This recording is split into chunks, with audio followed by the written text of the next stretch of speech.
कार्यक्रम के प्रमुख अतिथि आदरणीय श्री कुमार मंगलम जी बिरला, संघ को अनुभव करने के लिए यहाँ पधारे हमारे सभी विशेष निमंत्रित अतिथिगण, माननीय सर्वाधिकारी जी, विदर्भ प्रांत के माननीय संघ चालक जी, नागपुर महानगर के माननीय संघ चालक जी, उपस्थित नागरिक सज्जन, माता भगिनी एवं आत्मीय स्वयंसेवक बंधु,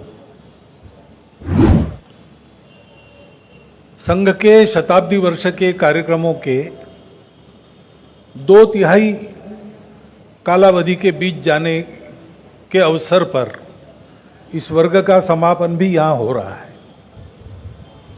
अगले विजयादशमी तक वो कार्यक्रम चलेंगे। संपूर्ण देश में एक बहुत बड़ा संपर्क, समाज में जाना, समाज से बात होना, घुलना मिलना सभी कार्यकर्ताओं का हुआ है और भी आगे होगा, और उसका अनुभव बहुत अच्छा है। ये बात ध्यान में आती है कि जो बात हमारे प्रमुख अतिथि महोदय ने कही कि हमको ये करना है और उसके लिए हमको तैयार होना है, ये मानसिक भाव सामान्यतः सारी भारत की जनता में आज अच्छी तरह से व्याप्त हो रहा है और उसके परिणाम भी दिखते हैं। अभी व्यक्तिगत गीत में कहा गया, हिंदू जागरण का परिणाम आया, वो परिणाम दिख रहा है। भारत का दायित्व जिसके कंधे पर है, वो हिंदू समाज अपने दायित्व को वहन करने की इच्छा रखकर सजग हो रहा है, जागरूक हो रहा है, और अनेक दिशाओं में उसके परिणाम स्पष्ट हो रहे, हम सबके सामने है।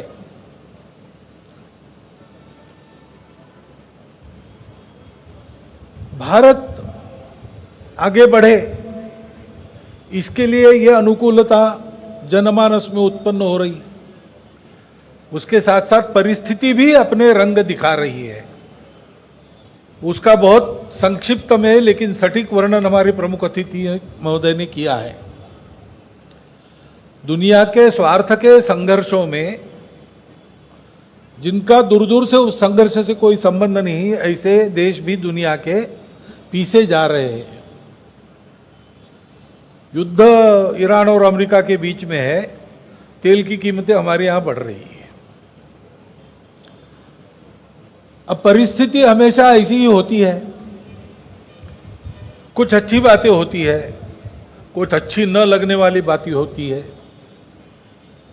इसलिए सामान्य रूप से मनुष्य विचार करेगा तो नित्य शंकित ही रहेगा, और मनुष्य का एक स्वाभाविक स्वभाव है कि वो नकारात्मक बातें ज्यादा जल्दी देखता है। तो परिस्थिति में संकट है, उसकी तरफ उसका ध्यान जाता है, लेकिन परिस्थिति में अपने पास भी कुछ है, उसका विचार वो नहीं करता। परिस्थिति पर काबू पाना उन्हीं के लिए संभव होता है जो परिस्थिति कैसी भी हो, अपने स्वयं को तैयार रखते, अपने स्वयं के बल का विश्वास रखते हैं। आगे 1000 कदम बढ़ना है, इन 10 कदमों में मैं कैसा जाऊं, इसका विचार करते हुए आगे 1000 कदम के बाद का जो लक्ष्य है उसको सतत मन में रखते हैं।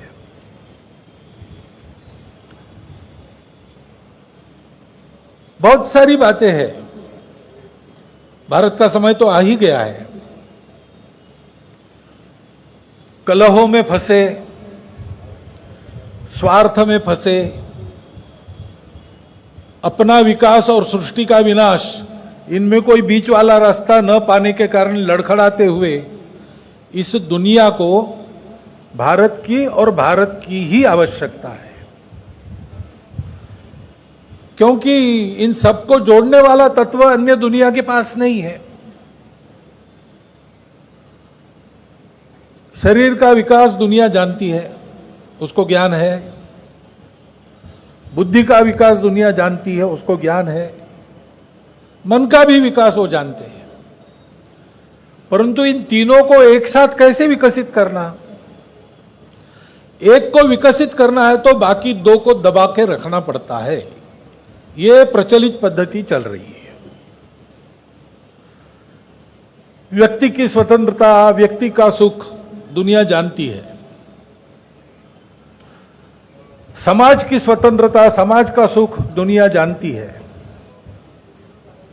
सृष्टि का पोषण ये भी दुनिया जानती है, लेकिन इसको एक साथ करना नहीं जानती। व्यक्ति को अधिकार देने हैं तो समाज हित की प्राथमिकता चली जाती है।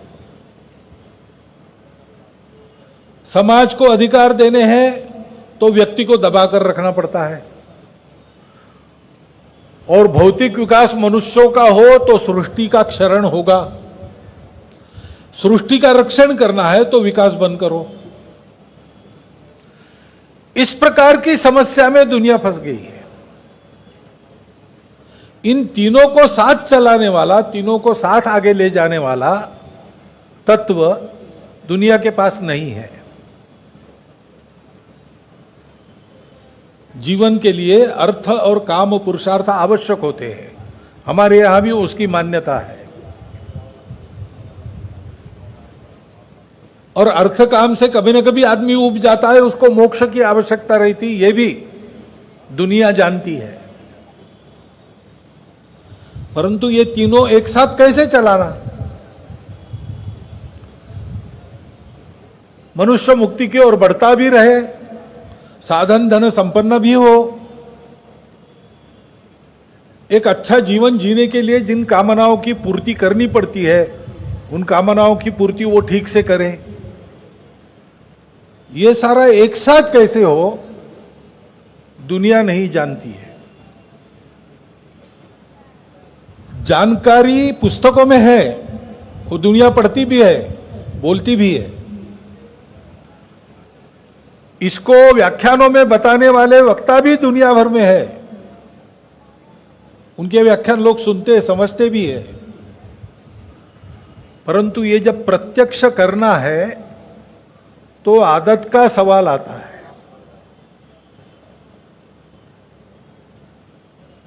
क्योंकि कृति तो शरीर मन बुद्धि के साथ समन्वय करने से होती है। वो समन्वय साध कर और शरीर जो मन की इच्छा है बुद्धि के प्रकाश में पूर्ण करे, ऐसा करना पड़ता है। उसके लिए आदत आवश्यक है। परिणाम तो आदत का ही रहता है। एक भिखारी और एक भिखारन रास्ते पर मिल गए, प्रेम हो गया तुरंत। दोनों ने तय किया विवाह करेंगे। अब विवाह करेंगे तो पूछताछ हुई, तुम्हारे पास क्या है, तुम्हारे पास क्या है, कुछ चाहिए ना। तो भिखारी के पास तो कुछ नहीं था। भिखारी ने कहा मुझे एक फूटी कौड़ी मिली थी, वो मैंने शहर के उत्तर दरवाजे के पास जमीन में गाड़ के रखी है, चलो उसको लाते हैं और विवाह कर लेते हैं। दोनों चले। नगर का राजा आ रहा था, सवारी आ रही थी हाथी पर, आगे सब बताया जा रहा था महाराज साहब आ रहे, रास्ता खाली करो। दोनों तरफ प्रजा खड़ी हो गई अपने राजा को देखने के लिए। जय जयकार होने लगा, भीड़ होने लगी। राजा ऊपर से देख रहा है सारा, उसको आनंद लगता था। मेरी प्रजा मेरा जय जयकार कर रही, मैं कितना लोकप्रिय हूं। किसी का ध्यान बाकी बातों में नहीं था। राजा जा रहा था रास्ते से, उसका वैभव संपन्न वो स्वरूप देखने के लिए सब लोग लालयित थे, उधर ही देख रहे थे। लेकिन हाथी पर बैठे राजा ने देखा कि ऐसी भीड़ में एक फटेहाल आदमी और एक फटेहाल महिला वो कहीं जा रही है, उनका मेरे तरफ ध्यान नहीं है, भीड़ के तरफ भी ध्यान नहीं है। ठेला ठेली करके रास्ता निकाल के बहुत जल्दी में जा रही है। भाई सारी दुनिया मुझे देख रही है, इनको मुझे देखने की फुर्सत क्यों नहीं है? उसने प्रधान जी को कहा जरा देखो, पूछो उनको, ऐसा कौन सा काम आ पड़ा जो इधर बिना देखे चले जा रहे हैं।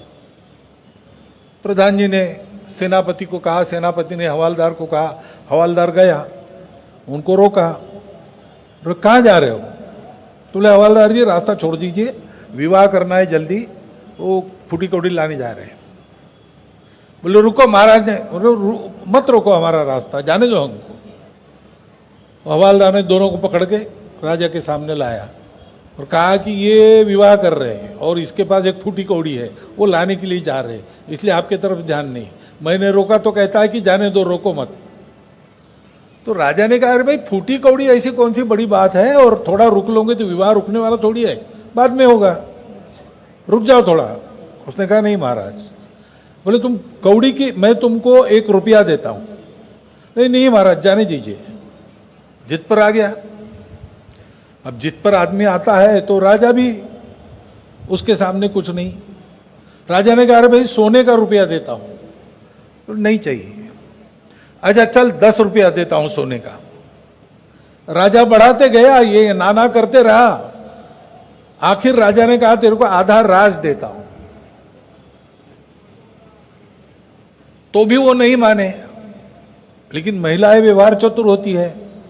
उसकी मंगेतर ने उसका फटा हुआ कुर्ता खींचा, कहा कि मान लो अभी राजा है, बिगड़ गया तो मार ही देगा, अभी आधा राज्य दे रहा है तो मान लो।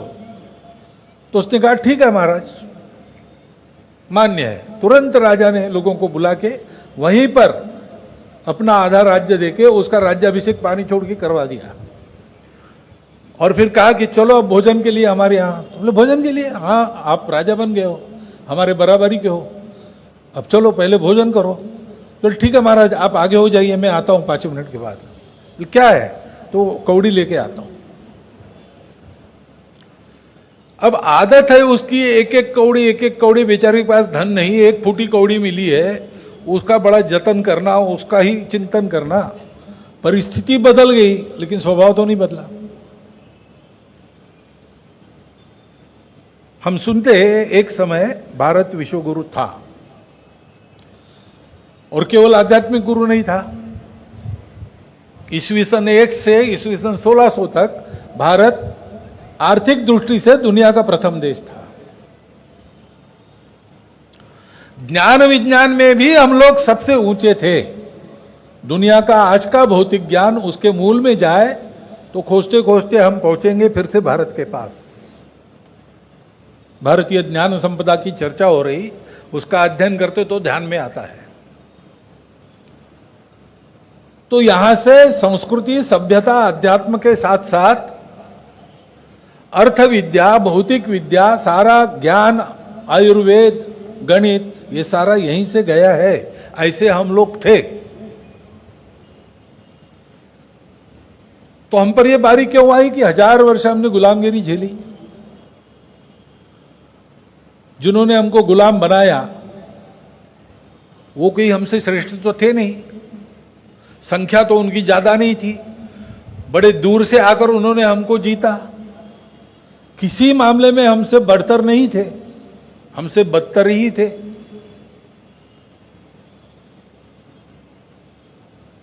तो कुछ बातें हमारी हमने रखी नहीं, हम भूल गए, हमने अपने तैयारी को खो दिया।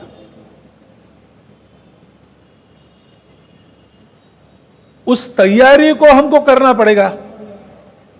और अभी जो गीत व्यक्तिगत गाया गया उसका आशय वही है कि उस तैयारी को करने का प्रयास चला। संघ के तो 100 साल हो ही गए हैं, लेकिन बहुत लोगों ने किया है, अभी भी कर रहे हैं।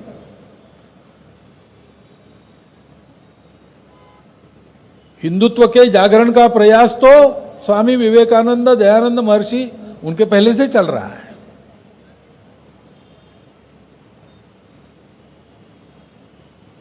एक कार्य पद्धति संघ ने ऐसी विकसित की जिससे सारा हिंदू समाज अपनी भाषाओं की, पंथ संप्रदायों की, जात पात की सारी विविधताओं को कायम रखकर एक सूत्र में बंध जाए, एक दूसरे का हो जाए।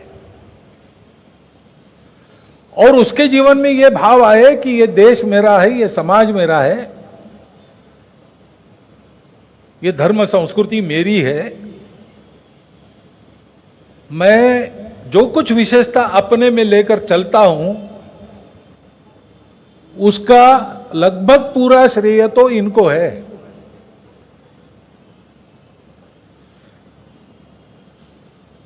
आज हमारे कुटुंब व्यवस्था का अध्ययन दुनिया भर के लोग कर रहे हैं।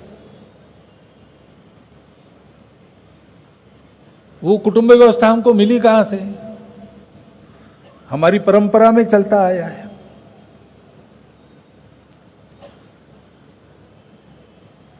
मातृवत परदारेषु परद्रव्येषु लोष्ठवत आत्मवत सर्वभूतेषु, ऐसा जो जीवन शैली का प्रकार आज भी हिंदू समाज में मिलता है अच्छी तरह बहुतायत में। दुनिया उसका विचार करती है कि हम लोग ऐसे कैसे बने, आज भी करती है। वो तरीका हमको कहां से मिला? हमारी परंपरा से मिला। इस देश के अन्न जल वायु से मेरा पोषण हुआ है।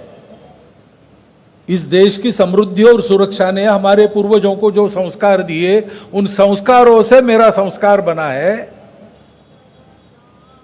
उसके आधार पर दुनिया में जो पराक्रम करता हूं उसका श्रेय मुझे मिल जाता है। लेकिन ये है किसका? ये इस राष्ट्र का है। समाज, भूमि, उसकी सृष्टि सहित भूमि, जंगल, जानवर, जल सहित, और उस पर रहने वाले ये समाज, जनपद, इसके कारण ये सब मुझे मिला है, तो मुझे वापस देना है। वापस देने की बात भी मेरी परंपरा मुझे सिखाती है। सृष्टि को जीतो, सृष्टि को लूटो खसोटो, सृष्टि तुम्हारे उपयोग के लिए बनी है। हमारी परंपरा ने ये नहीं कहा, हमारी परंपरा ने कहा तुम भी सृष्टि के अंग हो और ये सब तुम्हारे पोषक है। इसलिए कोई पेड़ है तुलसी का तो वो भी माता है, कोई पशु है गाय तो वो भी माता है, और बहने वाली नदी वो भी माता है। इस कृतज्ञता को लेके तुमको जीवन जीना है। दोनों हाथों से कमाकर 1000 हाथों से बांटना है।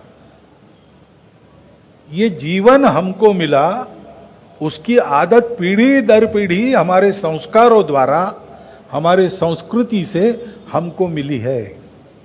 वो आदत दुनिया के पास नहीं है। और इसलिए ये सारी बातें समझकर, पढ़कर, सुनकर भी दुनिया कहती है कि इस दुनिया को एक नया रास्ता आवश्यक है। वो रास्ता भारत ही देगा। और इसलिए भारत का समय तो आ गया है। लेकिन समय आने से केवल नहीं होता, उस समय के लिए तैयार होना पड़ता है। प्रमुख अतिथि ने ठीक कहा, फ्यूचर हैज ऑलरेडी अराइव्ड। हमारी तैयारी, सारी नियति उसके लिए रुकी है।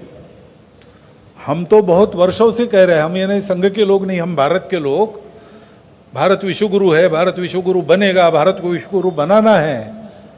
हम बहुत दिनों से कह रहे, तो रुके कहां है? रुके वहीं है, हमारी तैयारी बाकी है। संघ के निर्माता डॉक्टर हेडगेवार ने समाज के उत्थान के लिए उनके समवर्ती समय में जो जो प्रयास चल रहे थे उन सब में सक्रिय होकर भाग लिया, अनुभव लिया, उनके धुरीणों से चर्चा की, और वो इस निष्कर्ष पर पहुंचे कि ये सारी बातें होनी चाहिए। परंतु ये होने के लिए जो तैयारी आवश्यक है समाज की, जिसके कारण ऐसे तैयार लोग इन सब कार्यों को करने में मिल जाते हैं। योग्य कार्यकर्ता, यही बात है ना। काम तो सब अच्छे हैं, अपने देश की भौतिक उन्नति के, उद्योग के विकास के, कृषि के विकास के, लेकिन हमको नया रास्ता देना है तो हमको बाकी दुनिया की कॉपी करके नहीं चलेगा। हमको अपना एक नया रास्ता अपने विचारों के आधार पर खड़ा करना पड़ेगा और परिश्रम करना पड़ेगा निस्वार्थ बुद्धि से। तो व्यक्ति चाहिए ऐसे जिनका मन स्वत्व से परिपूर्ण हो, स्वबोध की स्पष्ट कल्पना जिनके हृदय में सतत जागृत हो, और उस स्वबोध को व्यक्तिगत, पारिवारिक, सामाजिक, राष्ट्रीय सब प्रकार के जीवन के पहलुओं में चरितार्थ करने का जिनका दृढ़ संकल्प हो और उसके लिए आवश्यक सारी गुण संपदा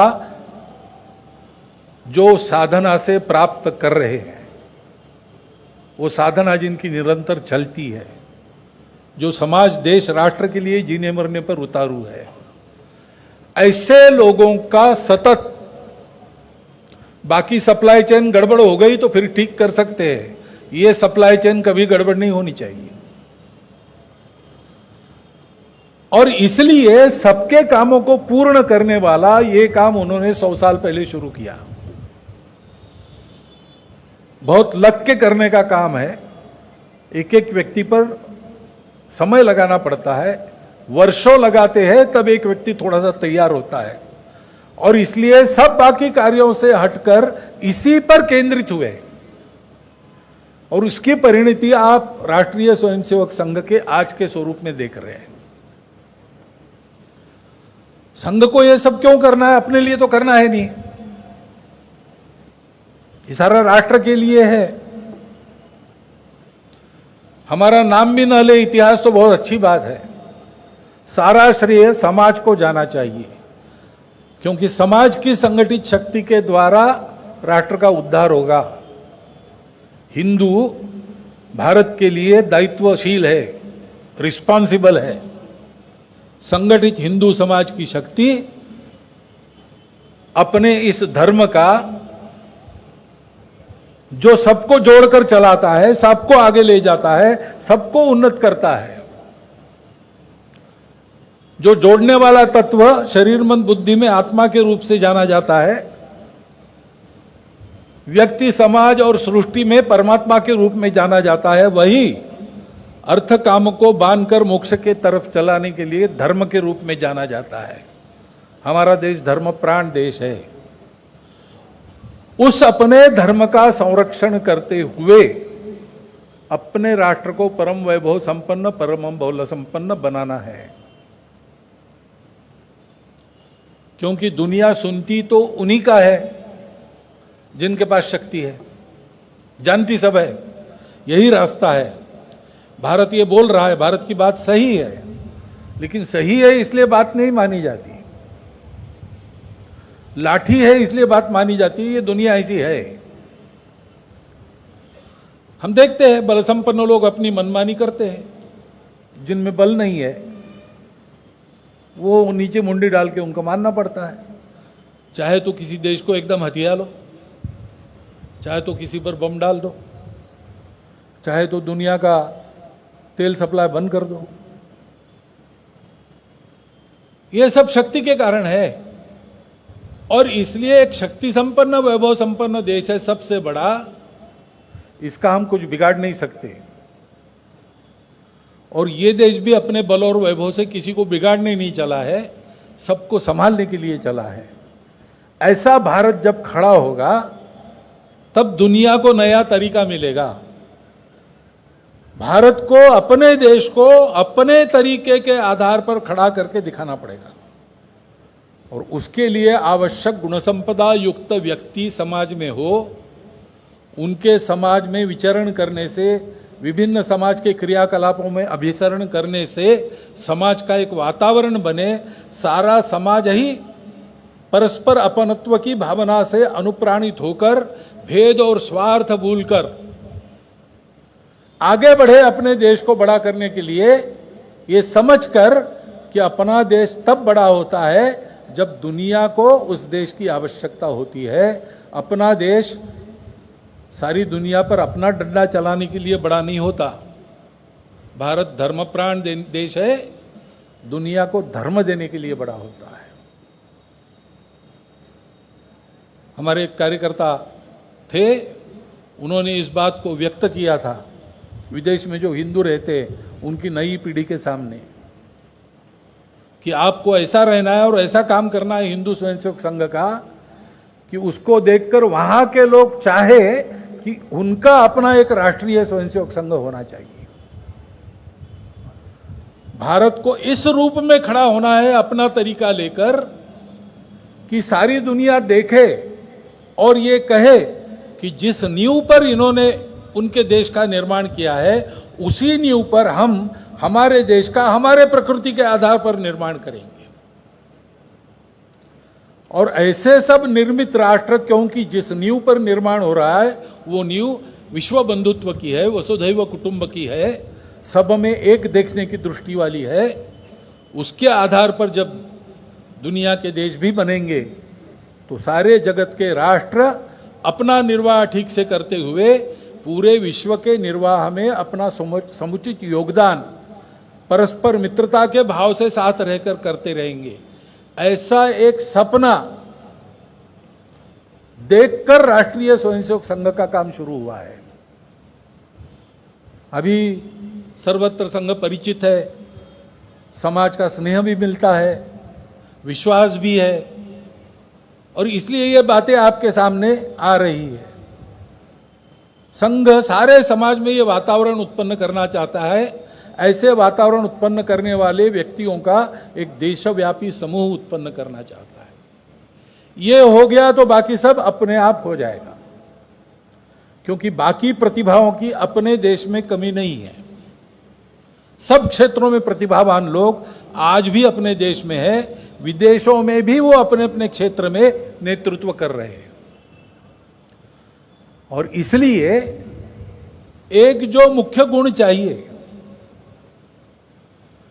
स्वबोध के आधार पर स्वार्थ और भेदों को पूर्णतः तिलांजलि देते हुए हम अपने देश राष्ट्र के लिए काम करें, ऐसा राष्ट्र बनाए जो दुनिया के लिए काम करेगा। ऐसी एक गुणवत्ता उत्पन्न करने वाला एक कार्यक्रम प्रशिक्षण का चलता है। आपने जो कार्यक्रम देखे शिक्षार्थियों ने किए, दिखने में बहुत सीधे साधे सरल है, और इतने बड़े व्यापक ध्येय से उसका क्या संबंध है, ऐसे बाहर से देखने से ध्यान में नहीं आता। अंदर आकर देखना पड़ता है, तब वो प्रतीत होता है। वो शब्दों में नहीं बता सकते, पुस्तकों में नहीं लिख सकते, उसका अनुभव ही करना पड़ता है।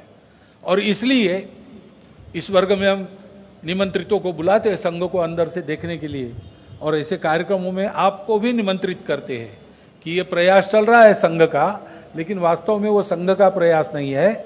हम सब लोगों को ये प्रयास करना है, क्योंकि भारत का समय आया है। भारत को अब उत्थान की दिशा में जाना है। जाने की इच्छा भी सबकी है, लेकिन बाधाएं भी है।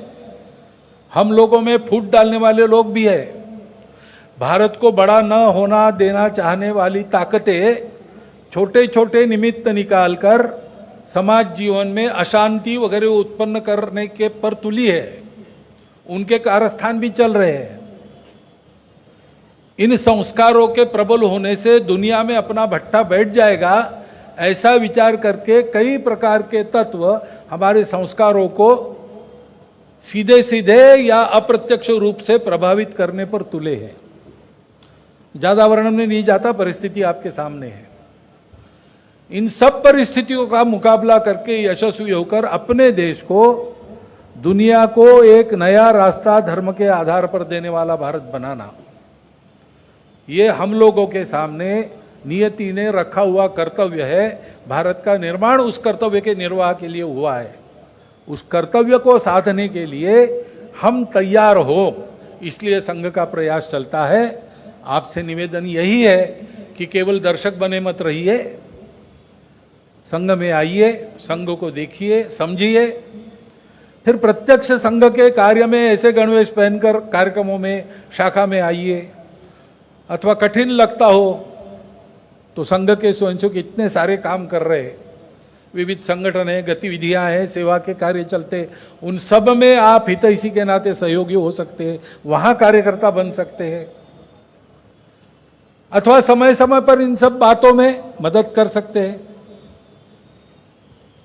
अथवा आप अपने मन से इस भाव को मन में लेकर प्रामाणिकता से, निस्वार्थ बुद्धि से देश के लिए कुछ अच्छा काम करते हैं, तो संपर्क हम रखेंगे। हम मानते हैं कि आप संघ में पैर भी नहीं यहाँ पर रखना, तो भी ये अगर आप कर रहे हैं तो आप संघ के स्वयंसेवक ही है।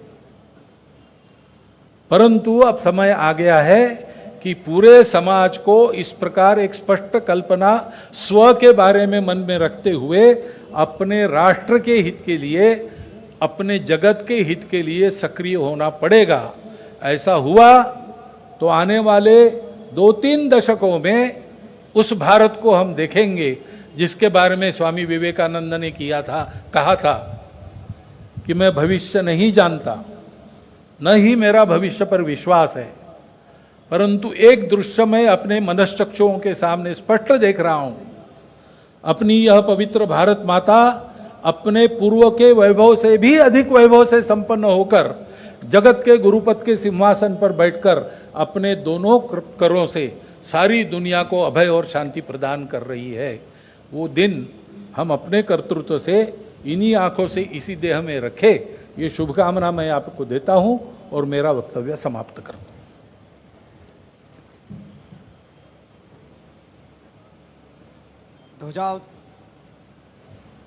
ध्वजावतरण के समय पधारे हुए अतिथियों से भी निवेदन है अपने स्थान पर खड़े होने की कृपा करें। सावधान, उत्तिष्ठ, आरम, स्वस्थ।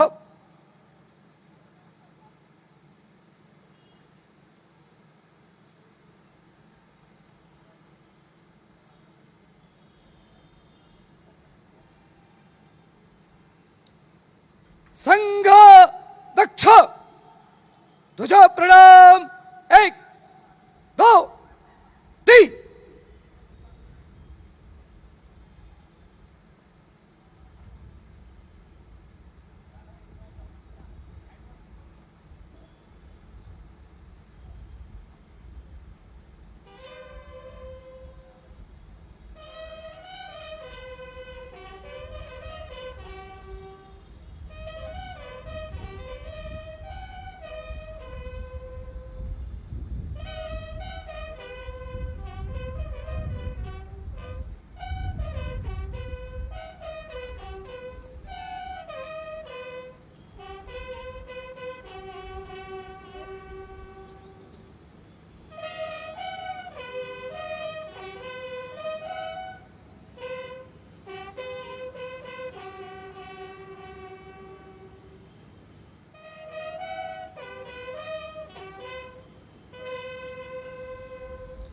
संघ वीर, वाम वृत, आरम, स्वस्थ।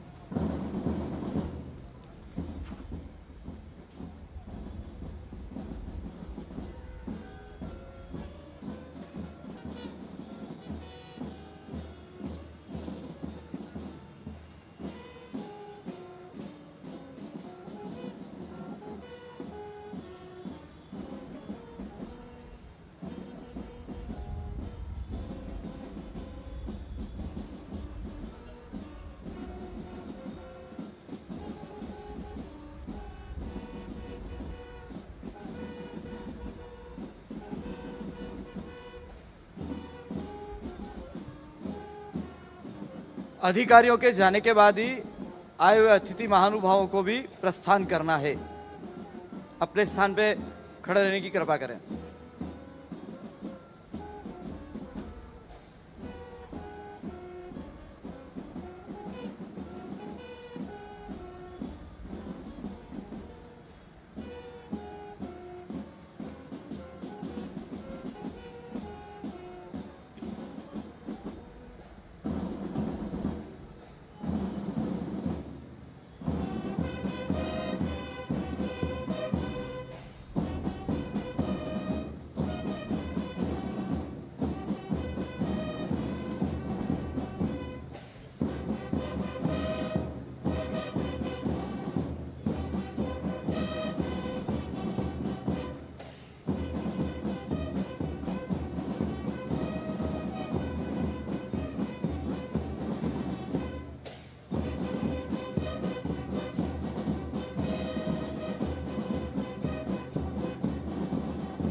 वीडियो को लाइक करें, सब्सक्राइब करें और बेल आइकन को दबाना न भूलें।